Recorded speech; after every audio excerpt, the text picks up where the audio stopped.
Right now, there is massive opportunity for investors looking to invest in Canada. There are so many industries, specifically resource industries, that are suddenly getting an absolute adrenaline shot of investment coming from the government, coming from various private public partnerships, and just coming from this trend of building Canadian infrastructure and allowing it to be built. But one of the interesting stories that's going on right now that presents a huge opportunity for Canadian investors is offshore wind, something completely apart from what we normally talk about on this channel. But I think it follows a lot of the same logic of a lot of other Canadian resources, where it's abundant, it can be incredibly profitable, and it only needs a little bit of investment into infrastructure to become massively more valuable than it is right now. So let's talk about Canadian offshore wind, and let's talk about one of the most requested stocks that we keep getting asked to talk about on the channel, a company called Northland Power. Welcome to Golden Arch Investing. My name is Liam. On this channel, we talk about investing in Canada. If that interests you at all, please do like the video and subscribe to the channel. Let's first start by talking about why right now I'm sitting here talking to you in the middle of 2025 about renewable energy. If you're a stock market investor, renewable energy has been out for at least a year, maybe more. And really, it saw the massive boom time way back during the 2020-2021 market run-up, where we saw a lot of smaller cap, more speculative, sort of future-looking investments gain massive valuation, only to be cut down by the various inflation fears, interest rate problems, and now, of course, tariff worries.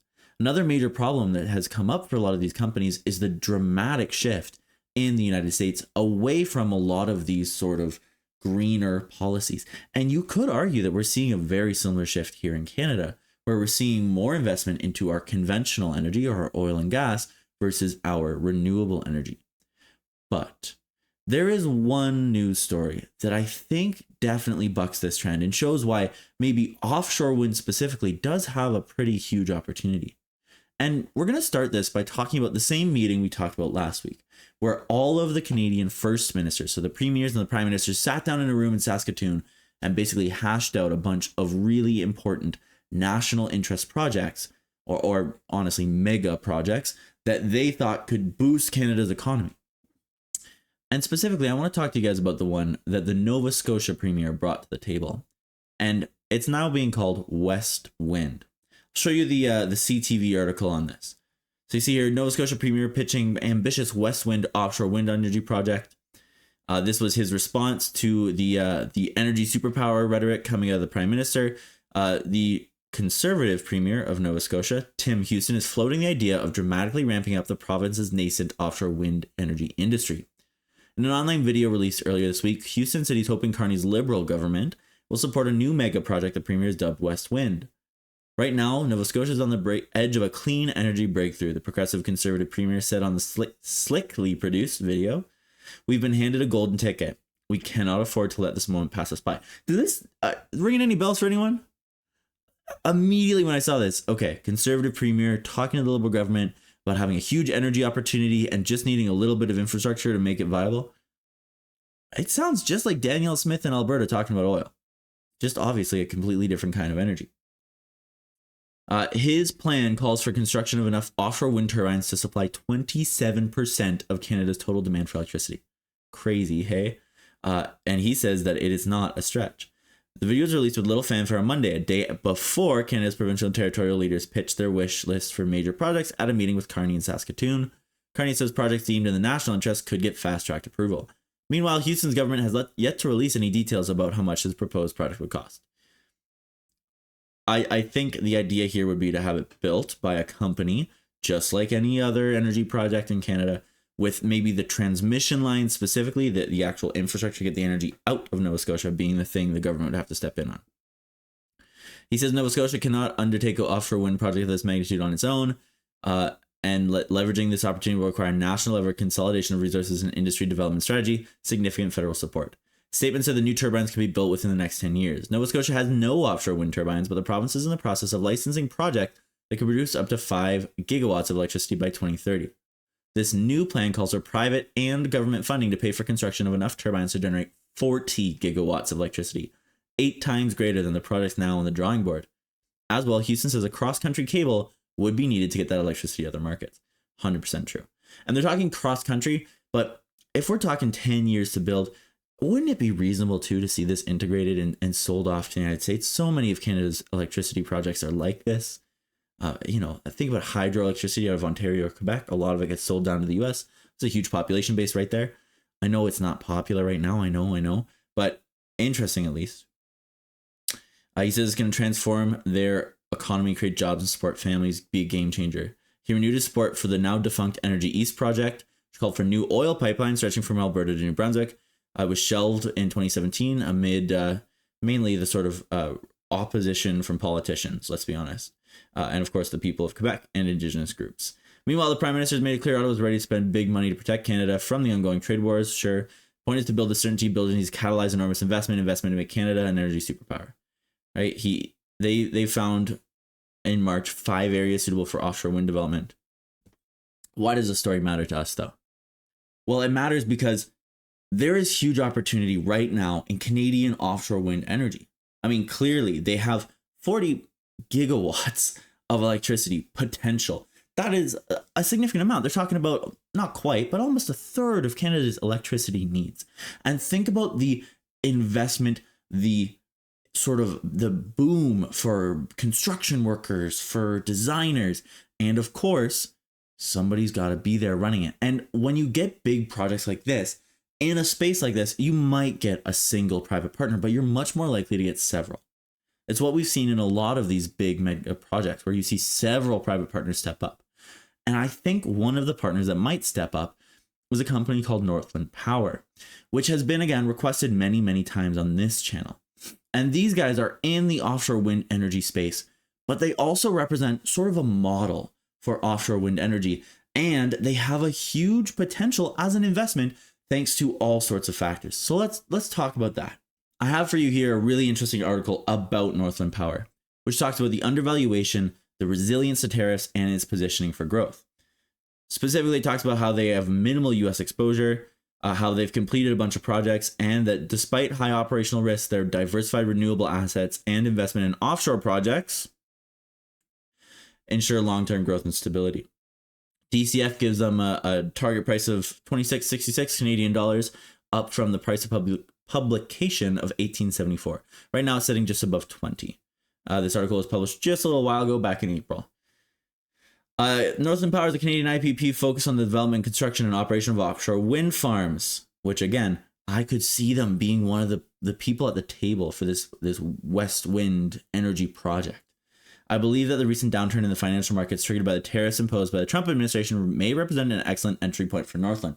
This author was correct. He could have already made, let's say, almost $5, $5 a share if he had just made the trade right from when he published the article to today. And that's not even giving himself any time for this thing to grow.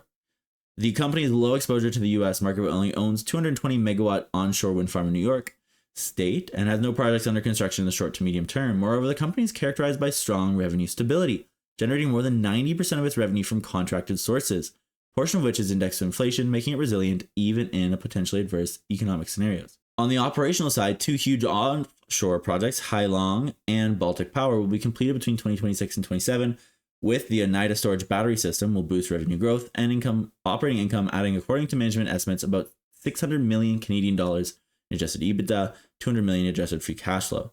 They would imply a full year 2027 adjusted EBITDA of 1.8 billion Canadian dollars, about 6.5x in comparison to the company's enterprise value. Although Northland operates in a business characterized by high operational risk, I believe there's already priced in by the market that the company has a potential upside of 50%, as evidenced by the DCF analysis. For these reasons, I assign Northland Power a buy rating. So, really interesting stuff there. Specifically, some of the things that I think is really interesting. Obviously, big player in offshore. That's where they found a lot of sort of potential. They're a Canadian player, but they've spread international with minimal exposure to the United States. So they have minimal exposure to the massive shift that saw renewables cut down at the knees last November, when, of course, the new US president came in and you saw a big shift away from maybe the renewable mandates, even the EV mandate, which I know has sparked a bunch of sort of anger in the US political space. But we've seen that these guys have avoided that. And specifically, they're a big Canadian company with lots of money who could be involved in any sort of major Canadian offshore wind projects. They would make a lot of sense to be a partial owner. They're an IPP with a net installed capacity of 2.84 gigawatts as of December 2024, consisting of offshore and onshore wind farms, photovoltaic plants, and gas production facilities. They generate 11 gigawatt hours, I believe is GWH, electricity in full year 24, up 6.4% year over year, which is a 4% compound annual growth rate between 2019 and 2024. Company generates 60% of its revenue in Europe, 23% in Canada, 2% in the US, and 15% in Colombia, where it operates through the regulated utility Empresa de Energía de Boyasa. I don't speak Spanish, I apologize. The company's operations are divided into 4 segments. The offshore segment has an installed capacity of 902 megawatts as of December 2024 and accounts for 50% of their revenues, up 3.7% year over year due to increased electricity generation compared to 23. Despite this, the business unit posted an EBIT margin of 46.6%, lower than the 47% recorded in full year 2023 as a result of higher maintenance costs attributable to the outage of an export cable at Gemini in June 2024, which led to a 16% increase in operating costs. Segment represents the company's main investment area and is currently engaged in the construction of 2 huge wind farms. Hai Long, located offshore in Taiwan, will have an installed capacity of 1 gigawatt. Completion is expected between full year 2026 and 2027, although it should start generating revenue as early as full year 2025. Northland holds a 30% ownership interest in the project. You see how they could maybe be interested in the new project here in Canada? They don't need to own a full percent. They don't, not a full percent, pardon me. They don't have to own 100%. They could have a similar share.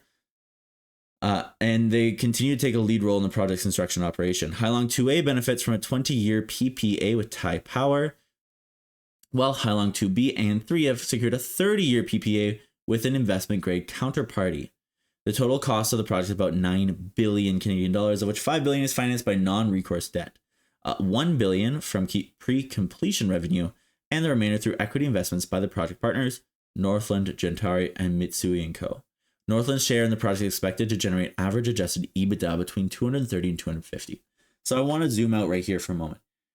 If you look at this project right now has a installed capacity of, or will have an installed capacity of 1 gigawatt, and they're expected to, from their 30% ownership share, they're expected to EBITDA between 230 and 250 million dollars.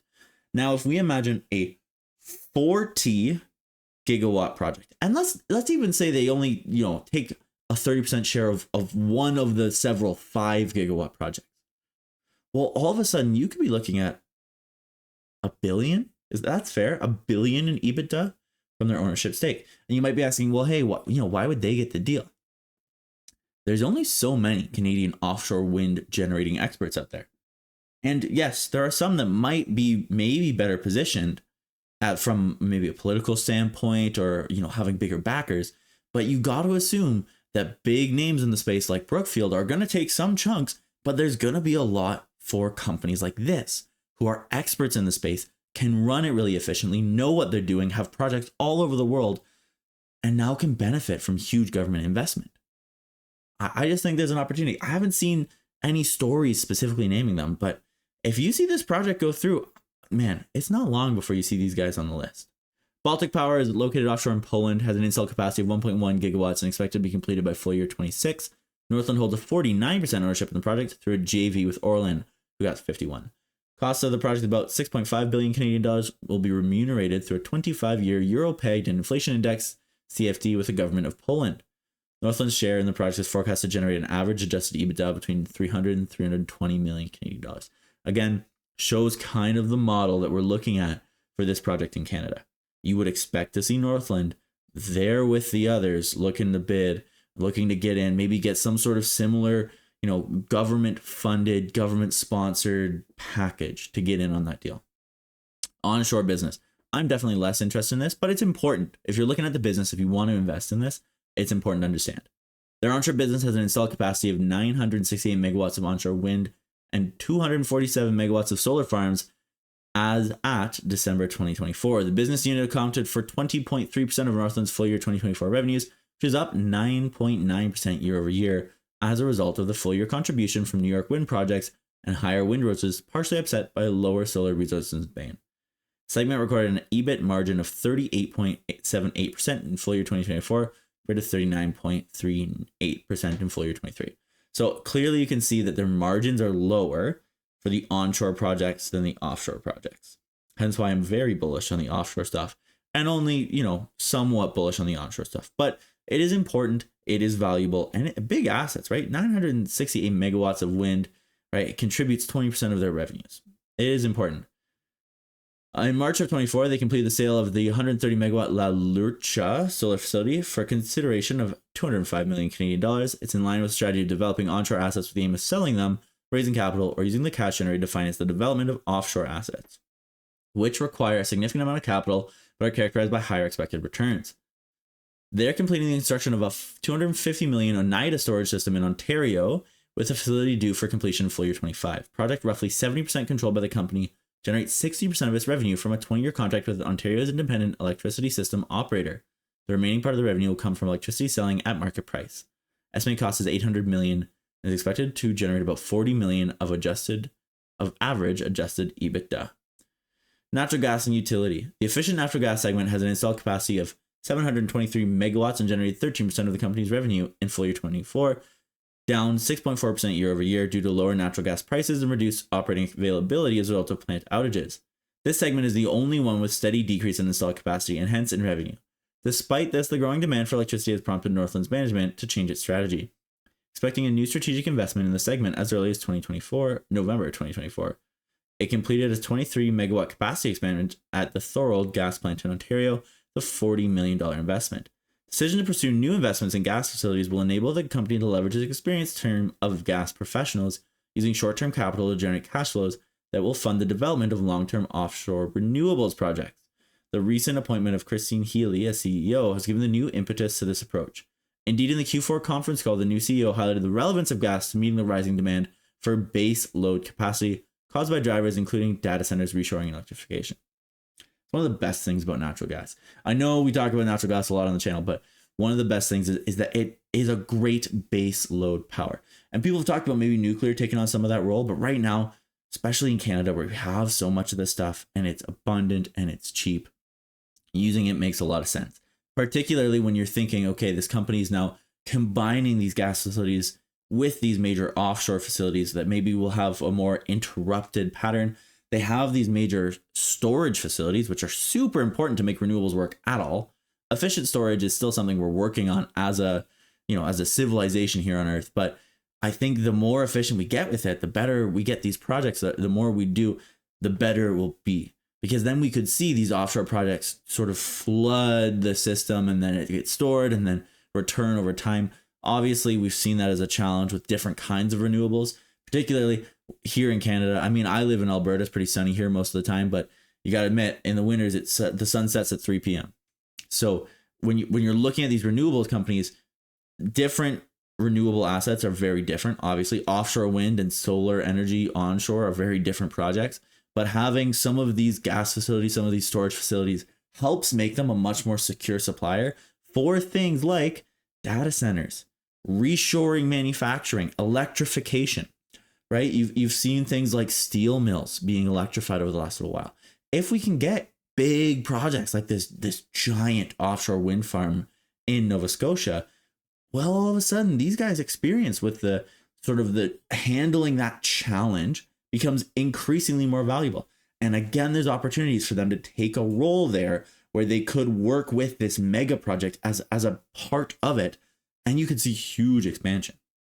And that's on top of the already interesting company that they are. They already have a huge amount of projects going on. They already have a lot. And there's that extra what if. So interesting. They acquired their Colombian regulated utility EBSA in 2020 with approximately 480,000 customers supplying 1.8 TWh terawatt hours of electricity annually. Segment accounted for 15.1% of Northland revenue in full year 2024, up 18% year over year. Business unit is the fastest growing segment in which the company operates, with enhanced performance being primarily driven by growing regulated asset base and rate escalations. These factors led to steady improvement in operating margins, with the EBIT margin at 32% in full year 24 from 29% in 23 and significantly higher than the 24% in 2020. What makes them a compelling bet amid current economic conditions? Now here's the real question. So, okay, let's say you've been watching this video and maybe you're just sort of passively interested in a company like this. You're just sort of listening to the story and you're interested in that. What actually makes them a compelling argument to invest in? As of April 2nd, 2025, their market cap declined by approximately 10%. In spite of that, their business model is resistant to the impact of tariffs. That is because Northland generates only 2% of its revenue in the US through an onshore wind farm that is already operating in New York, and they own no projects under construction in the short to medium terms, thus requiring no imports into the US. Hailong and Baltic Power will not require US components, as most wind blades, towers, and turbines needed to come from Asia and Denmark, respectively. Even for Alberta's Jurassic Solar project, which is in advanced stages of development, components will be imported from Asia. In the event tariffs lead to worldwide economic slowdown or recession, Northland would experience little impact on revenue margins and cash flows, as over 90% of its revenue is contracted. Additionally, any decline in interest rates due to bad economic conditions could even turn out to be an opportunity, as the company would be able to refinance loans with higher interest rates. So it's a rare case where a company might actually benefit from the potential economic slowdown. So having it in the portfolio makes sense if you're, exposed to the tariffs. And obviously the story about tariffs has changed dramatically over the last month, let's say month and a half since this article came out. But still, as we see the uncertainty start to sort of climb again with the conversations between, steel and aluminum tariffs going back up, all of a sudden, maybe there's going to be a deal with China, maybe not. Really interesting to have a company that's hedged against this. Furthermore, the completion of Hailong, Baltic Power, and Oneida will drive new momentum in revenue and margin growth. Management estimates a cumulative adjusted EBITDA of 600 million Canadian dollars from the three projects, forecasting adjusted EBITDA between 1.6 and 1.8 billion in full year 2027, about 30% higher than last year. Two offshore projects will also positively impact margins and profitability, as they feature higher expected returns than the onshore ones, reflecting the offshore segment's EBIT margins of 46.6% in full year 24, significantly above the 38.78% reported by the onshore segment. Northland, contrary to some IPPs, is already generating positive free cash flow despite significant investment opportunity, which is actually impressive. Most of this industry is still burning money with the idea that they will make it up in the long run. In full year 24, it generated free cash flow of 651 million Canadian dollars, which includes their sale of that La Lucha asset. Completion of the new project will contribute an additional 200 million in adjusted free cash flows, allowing the company to keep debt under control, which is already stable right now, maintain a high level of shareholder remuneration with a dividend yield of 6.56%. Management also announced that starting with the April 25 dividend, the dividend reinvestment plan will be executed through open market purchases, minimizing shareholder dilution. In my opinion, a final factor that makes Northland an attractive investment is its low valuation. In fundamental terms, to some of the major peers, the comparison provided by Seeking Alpha with Ormat Technologies, Renew Energy Global, Enlight Renewable Energy, Clearway Energy, Nexera Energy highlights Northland's relative undervaluation compared to its competitors. Indeed, the Canadian company shows a lower price to earnings, enterprise value to sales, and enterprise value to EBITDA than all the other companies under review. Their main risks are, I think you can see them, but we'll go through this. They operate in highly regulated and subsidized industry. Regulatory changes in main countries of operations, Germany, Netherlands, Canada, and Colombia, may negatively impact its bottom line. There it is. We saw this in the United States 6 months ago. Northland generated 15.1% of its revenue and 11% of its adjusted EBITDA in Colombia, country characterized by high political risk. Don't know that I had to say that. Obviously, if you're a regulated utility in Colombia, you're kind of depending on that country being stable. In addition, operations in the country also entail a risk of exposure to currency volatile relative to the Canadian dollar. Dealing with the construction of large projects, the biggest operational risk for the company is poor planning can lead to delays in project completion, cost overruns, and unexpected technical challenges. The war in Ukraine has simultaneously highlighted the centrality and fragility of energy infrastructure. Though the risk is low for the moment, an eventual war between China and Taiwan could pose a very high risk to the Hailong offshore wind farm, with a significant impact on Northland's future economic performance. Very true again. Northland, which deals with large offshore wind farms, requires substantial amounts of capital, and inability to raise it or high interest rates can negatively impact its business model. So this is their discounted cash flow model. They performed a 3-stage DCF model, made an estimate of the expected value of returns, EBIT margin, CapEx, and depreciation, made a projection. And I'll show you their projection here. So if you look, we see the free cash flow, enterprise value, target price $26, actual price $17, And you can see there's all sorts of math going on. Their EBIT margin, they're keeping just about steady, a tiny bit up, right? They're just adding on those projects that we've seen them talk about throughout the whole article. Takeaway, believe that their stock price has been excessively penalized by investors. The company has minimal exposure to tariffs. The company continues to invest significant amounts of capital in offshore projects, diversifying its renewable assets, reducing the concentration. Completion of the Hai Long and Baltic Power will lead to considerable increase in operating margins and cash flows, enabling the company to keep debt under control, gradually increase its dividend, and begin the development and the construction of new offshore projects, a sector in which it is among the top players worldwide. Considering the results of DCF, discounted cash flow analysis, which includes a potential upside of 50%, I assign a buy rating. So let me give you some final thoughts here. I think there are two interesting opportunities here. One, this is a company paying out almost a 7% dividend that seems undervalued relative to its discounted cash flow, that is exposed to a part of the energy infrastructure world, particularly in the renewable space, that seems like it has some real potential, that is clearly able to generate a profit even at times like these, and would benefit massively from reduced interest rates, not only here in Canada, but worldwide. And the other path, this is one of the premier, one of the world leaders in offshore wind, that is a Canadian company that is actually generating profit that might, I shouldn't say might, that will be at the table when we see this giant wind farm idea proposed again. And if their name makes it onto that list, which I expect it to, and if that project is done, then you could be looking at a gigantic boost to their growth, the level of which we don't see in companies like this. This is one of the few offshore wind energy companies that you could say is analogous to an oil and gas stock waiting for a pipeline.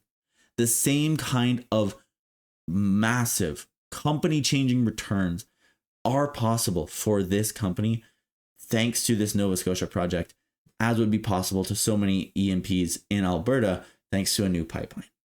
So think about it like that. You get a great dividend paying stock with a solid base that has new projects, that has solid growth. It makes a lot of sense to have in your portfolio. It flies contrary to most of your portfolio. Your risk of concentration is reduced. It helps you diversify, pays a great dividend. And at the same time, they got an ace up their sleeve of a massive investment into their industry, in which they are one of the few companies in Canada that can do this stuff profitably. They are an absolute market leader, and they stand as an obvious candidate to be at least partial owner in this gigantic mega project. Let me know your thoughts in the comments down below. Again, this video was requested by a viewer. They wanted to see my thoughts on the company, and I wanted to give not only just sort of my opinions, but also a couple interesting sort of stories going on with this company. And I hope I did an okay job of that. If you have any ideas that you want us to share on the channel, you want me to dive into, you want stories told, please let me know in the comments down below. And as always, I hope you enjoyed the video, and I hope I see you in the next one.